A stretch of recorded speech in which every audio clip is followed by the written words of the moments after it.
دگل هاتنا ورزی هاوینه و کتنا آوه ریدان خندقین اتنا و ریبار خابیر لزاخو دست پیدا کن.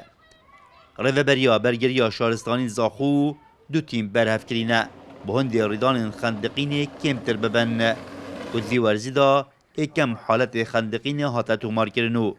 اش بو کوزتر نبن دا خاش دی بابان تیتا کرن هشاری زاروکن خوب ببن.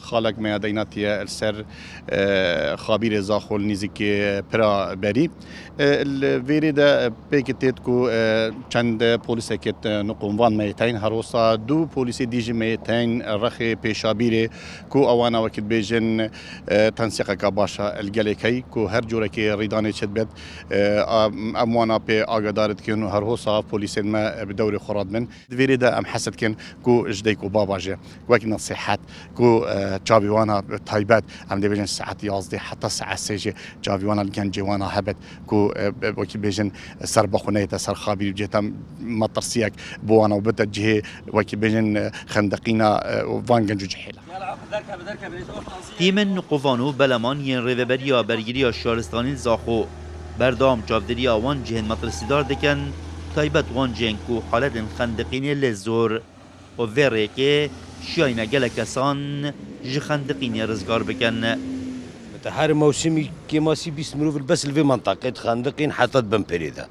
بس فصالة كم تهاتين فيري صالوني وكا نسبة مناهلا وكو داخليا باجري ده خندقين شي نبيه مناهلا بمرن أمد جهشتيني وأم هر وقت جي حاضر 24 ساعة جميل فيرينا أم ببينين إجنو قبي مستمر دو غواصل ما يتعاودن خد جاينتين دري إن قادت كن.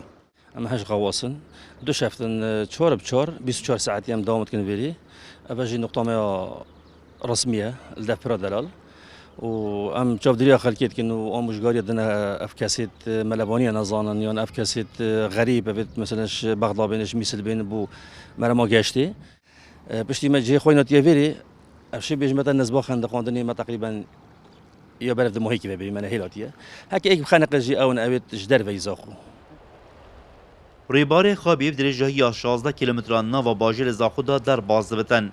جبر کیمی استاف برگیری شارستانی زاخو تنل دو جهان تیمین رزگار کرنه هاتنه دانان. لف تیمه سراری نبونا پشتاوانیه جدا مزراندنه و تا افرو شاینه گیان دهان کسان جخندقین و مرنه رزگار بکن. لو زیده کرنا تیمان دریدان خندقین کمتر ببن.